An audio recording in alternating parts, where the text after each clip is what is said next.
Next up, I am pleased to welcome Ian Scott to the stage. He and I are going to chat. Ian is the former chair of the CRTC, the Canadian Radio and Television Telecommunications Commission. So warm welcome to Ian Scott. So yeah, you can sit. Yeah, sit there. Perfect. Good morning. All right, let me just get Morning, myself everyone. organized. It's great to be in front of an audience that doesn't want to throw anything at me. Yet, yeah. Yeah. All right, fair enough. Okay, so we have a lot of US folks in the audience today, so anyone who might not be 100% familiar with what the CRTC is, what the role of the chair is, can you just give everyone a little bit of background about the CRTC and maybe what some of the objectives are of the CRTC and its role in telecom? Sure, be happy to, be happy to do that. Much for those in the U.S., well, the fact is it's true for Canadians too. I think consumer recognition of the CRTC is less than 40% even in Canada. Oh. So there is always a challenge for a government regulator to kind of make consumers understand what it is they do. For our American friends, essentially we're the same as the FCC. There are some differences. It's quasi-judicial like the FCC, but not partisan. So we don't have appointments made with respect to party affiliation, nor do their terms come to an end if the administration changes. In Canada, the commissioners are appointed like judges on good behavior for a term. And when their term's up, such as mine last year, they go off into the, right off into the sunset. We regulate, I haven't broken the habit yet. The commission regulates, as is the case in the US, broadcasting and telecom. Only exception on telecom is spectrum in Canada is regulated by the industry department. A little bit like the NTIA does military spectrum in the US or assigns it.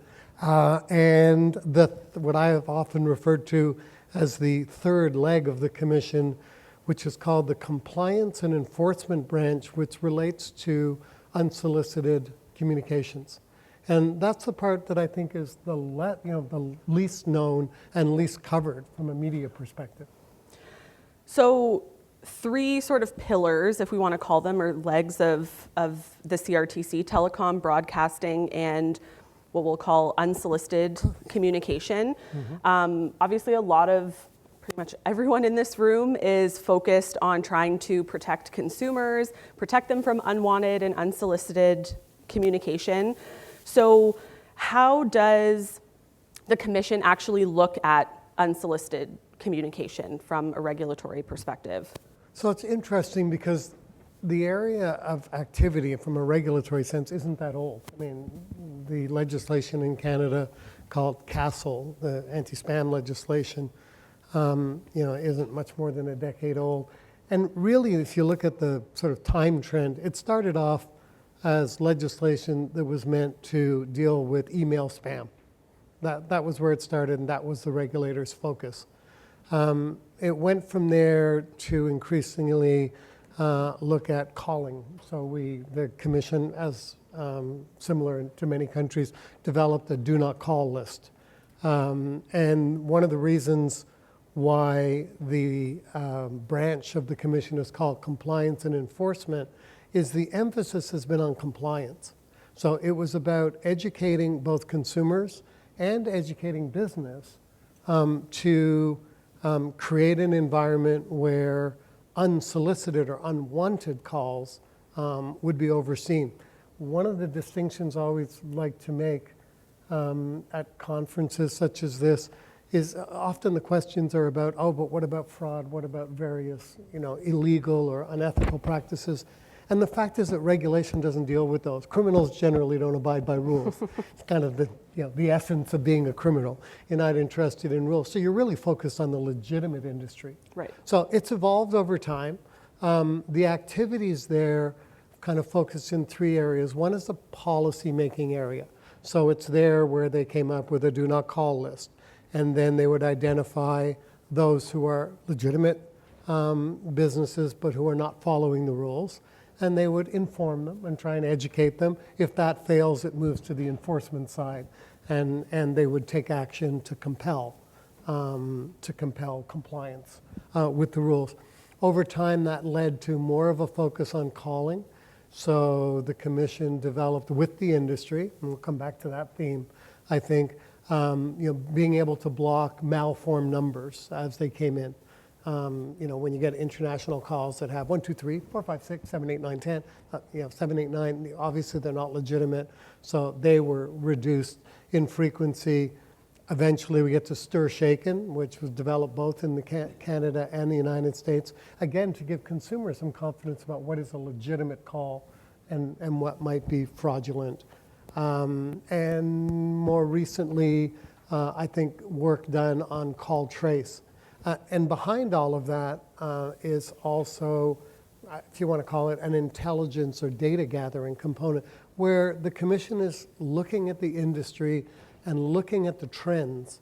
And in fact, the majority of their focus these days is less on legitimate telemarketing and more on some of the evil things that go on the dark web, where information's being sold or traded, or advice on how to steal data and so on. So there's a lot of work being done on that side, which is obviously not very public, but is necessary work. So that's kind of been the trajectory over time of the what we called C&E, compliance and enforcement.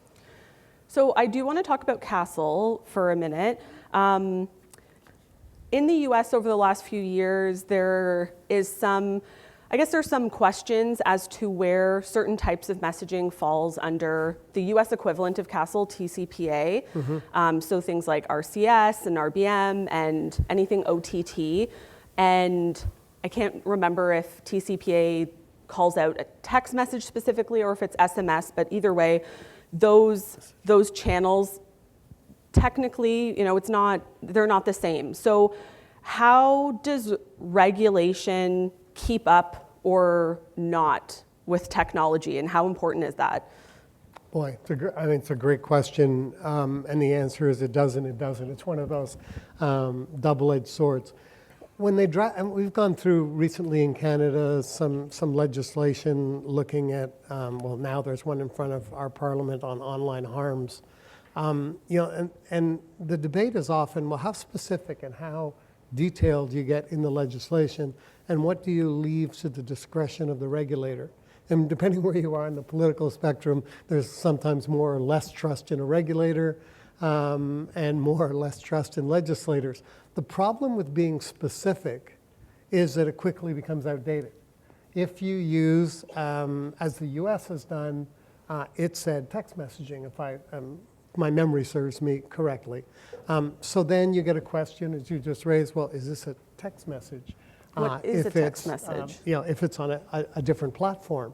And so perhaps legislative change is required, or perhaps the regulator stretches its wings a little bit. Similar, the opposite side of that, in Canada, in CASL, it focused on unsolicited messages. But it doesn't actually use the word SMS or text. Mm-hmm. And so there is this, I'll call it a underlying concern that perhaps the legislation doesn't clearly apply to text messaging.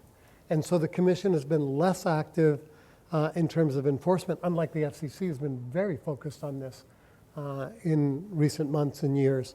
It's been less of a focus in Canada, and the legislation, has its challenges, but I think can be applied. I'll give you an example.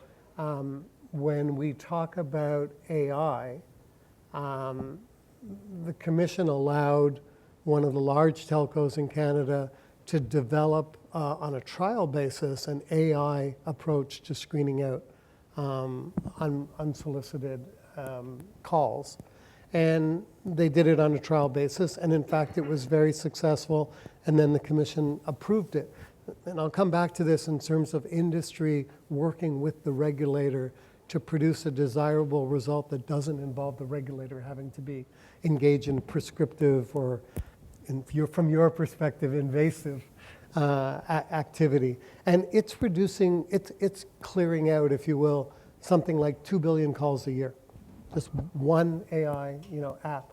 And, it required the Commission's approval because it dealt with interfering with the message. Mm-hmm. And looking forward, even if the legislation, for example, in Canada, Castle, doesn't clearly address text, it does talk about machine versus person-driven communications, and it has provisions with respect to botnets. And so the Commission can use a piece of that one tool and say, no, that's not a live person, that's machine-driven, therefore the provision we have about botnet. All that to say regulators have a toolkit. It's not always perfect, but sometimes it's easier to stretch or extend your interpretation of one section rather than trying to get legislative reform, which in both countries is very challenging. So you touched on some of the attention that the messaging industry is getting in the US from the FCC. So in your role as chair, what would garner your attention, and what needed to, at what level did something need to be brought to your attention in order for the Commission to kind of start focusing in on it and realize that it is maybe an industry problem that needs government intervention? Rob made a reference earlier about the industry and the regulator, and I thank you for your kind comments this morning, Rob. I don't know if he was that kind to me when I was in office, but I think he was certainly fair. I'll give you a couple of examples. So maybe the best way to put it is when it gets media attention, which begets political attention, it begets regulatory attention. Mm-hmm. So the bigger the problem, the more, calls. When I was at the Commission, we did a monthly, I asked for a monthly report on the hot items, the things where the Commission was contacted, its client services side. And Rob spoke earlier about wireless rates, which have been an issue hotly covered by the media and has very much within the eyesight of politicians. But you know what? Those weren't major items. The most consistent, highly rated item was unwanted calls. 3 to 4 out of the top 10 every month would be unwanted calls, and what can the regulator do about it, or how can I stop it, and so on. Enter stir shaken. Enter stir shaken, enter continued compliance and education. But there's also, and I say that in part because the industry working with the regulator or participating in improving it will lower the temperature. So I'll give an example in Canada with respect to false porting of numbers. While I was chair, became an issue where bad actors, to use, I guess the term, government often use, started to use the ability to switch providers as a way of stealing identification and taking over accounts. We received a great deal of pressure, both political and from consumer groups, to start a proceeding, to begin regulatory action right away. And to their credit, the association, CTA, stood up and said, why don't you give us a chance to work with our industry players and see if we can identify the problem and some solutions.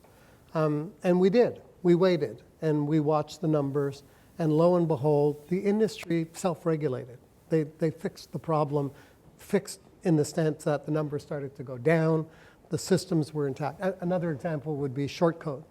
In Canada, overseen by the CTA, in my 5 and a bit years at the Commission, no one ever raised short code. There was no issues around it. So, in some places we'd call that industry self-regulation. I call it co-regulation because it's if the industry doesn't take care of it, the regulator will.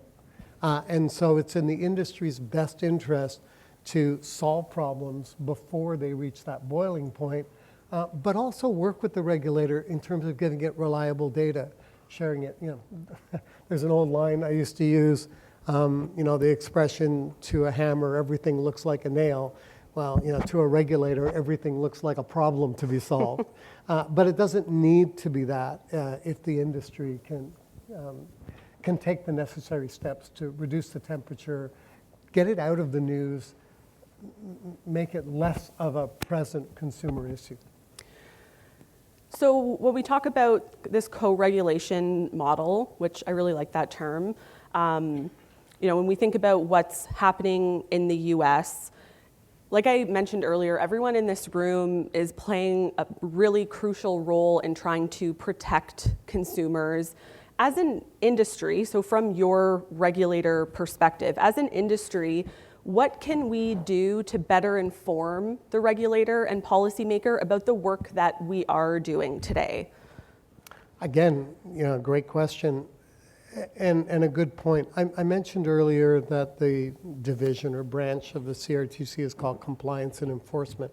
And from the outset, the emphasis was on compliance. And really that means educating the industry players in part, but mostly consumers. What are the issues? Why does this happen? Most consumers don't understand how they can get a call from a number when they call it back and it says, I didn't call you. It's spoofing. But and probably we talked about Chat GPT. I'm guessing, I haven't done this and I shouldn't. You can go on Chat GPT and say, how do I spoof a number on the internet? And you'll probably get a rather complete answer. And so any 17-year-old can go out there and do it. But the vast majority of consumers don't understand that. They just know they're getting calls they don't want, or their phone, it hangs up when they answer, or they're getting calls they don't want. So to the extent that the industry works alongside government agencies in the US, obviously the FCC and the FTC, in Canada, the Competition Authority and the CRTC, to educate consumers and to take those incremental steps to eliminate problems and share positive data, good data, you're going to avoid regulation. In Canada, not long ago, we introduced legislation that will apply some oversight on the big platforms like Amazon and Netflix and others providing broadcasting in Canada. And it's been very contentious because it's, essentially its critics have said, oh, here's the government regulating the internet and having, the CRTC interfere with freedom of expression and all these things. And it was a fascinating process while I was at the commission because you would reach out to a Netflix or an Amazon and no one likes a regulator. They all ran away. They all disappeared until there was actually legislation in front. And then you said, look, you got to deal with me. So why don't you help me understand what are your lines of business? How do they differ from traditional broadcasting so that when we develop regulatory rules, they actually make sense for the industry? And I think that's a really important lesson, if you will, or a point for an audience, this audience, to keep in mind. Regulators and government aren't always evil or not completely evil, and they can be your friend, and you can help them be a better regulator and stay out of your world. No one wants regulation. From a government perspective, it's costly. You're talking about having a larger regulator, covering more areas. It's expensive. For industry, it's also expensive. You get regulatory burden. You have to respond to questionnaires and annual or quarterly filings and potentially be subject to a prosecution or other enforcement actions. So it's in everybody's interest to solve as many problems as possible before they become identifiable and get mainstream attention, and therefore, the regulatory hammer. Absolutely. Last question for you.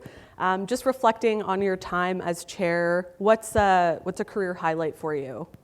Getting gray hair and less hair. I don't know. I think that was the big one.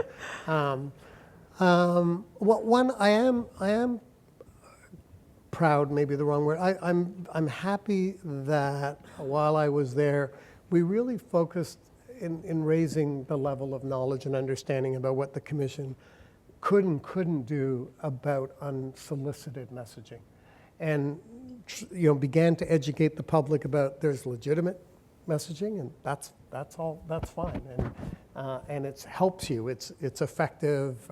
To our morning speaker, these are good, helpful communications, and then the bad stuff is illegal, and the commission and others will attempt to deal with it. So I think we raised the profile there that I'm pleased with. I guess another couple of things that's not relevant to the subject this morning. The government in Canada has been looking seriously at Indigenous reconciliation. And the commission, I think, did its part. We held a number of proceedings where we changed our processes to make sure that we had fulsome interventions and consultations with Indigenous peoples. And it was not easy to do, to change traditional quasi-judicial processes. But the commission has done a lot of work in that area. And I guess the other one I would highlight would be the 988 suicide prevention. The U.S. acted before us. We actually implemented it in a shorter time frame from when we started. And in Canada, at least, we had to overcome some challenges about 10-digit dialing. There were areas where we couldn't have introduced it faster unless we only allowed it in parts of the country. Right. And so we basically worked with industry again to get it in place for the entire country in a relatively short period of time, a couple of years, which in the regulatory world, I guess, and the world of government is short, not maybe in the private sector. But those are things that I thought were very meaningful during my term. Absolutely. Ian, I can't thank you enough. Oh, my pleasure. Everyone, Ian Scott. Thank you. Thank you.